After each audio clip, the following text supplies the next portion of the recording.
Welcome now, Republican Representative Jeff Crank of Colorado. Representative, wonderful to have you on this morning.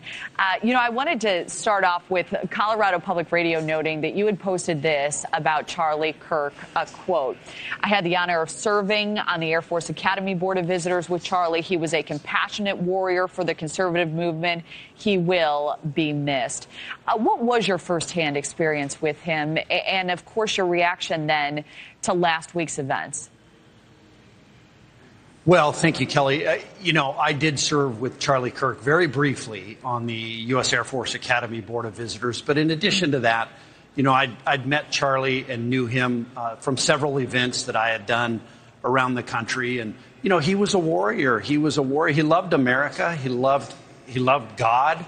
And he loved the values of free speech. And, that's why I really look at this attack on Charlie Kirk. And I've tried to process the last few days why people have reacted the way they have. And we've seen this overwhelming, support really for the family of Charlie Kirk and just shock at what happened.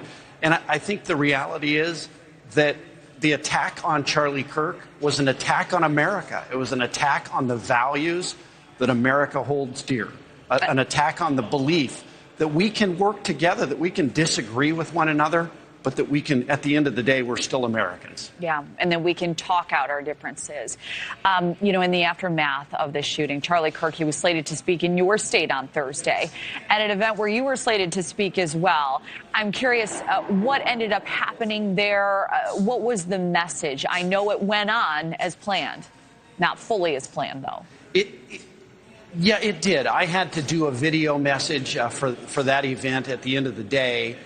Just because of schedule. But it went on, and obviously very somber. Freedom was attacked. And so there was a very somber, solemn kind of discussion about Charlie and the values that he held. But, this is just something that America has to do. We have to fight through this. We're Americans. We have to understand that we can't give in. We can't cower to people who want to silence debate and discussion, honest debate and discussion in America. And it's our patriotic duty to all of those who love and hold those values dear to stand up and defend them and to be, look, I spent 14 years on the radio. I can't think of one time where I demonized someone or tried to incite that kind of hatred for another person. I didn't do that.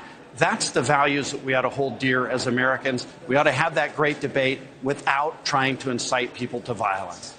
Well, and this, instilled a lot of fear in public officials like yourself, also, those in the limelight. There's clearly a healing that needs to happen now. You're a state leader. What do you believe that process looks like? How will you be honoring your friend's memory moving forward? And do you have any personal concerns as you share this message broadly?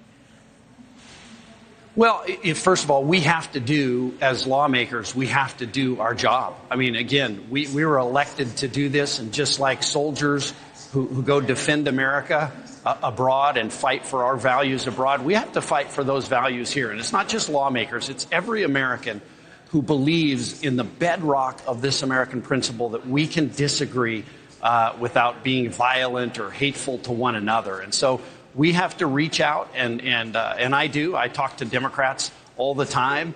I may disagree with them on policy, but I have friends who I break bread with, who I talk with, who are Democrats. Had dinner with a Democrat friend last night. So we just have to continue to build those bridges, and we all have an obligation to condemn this violence.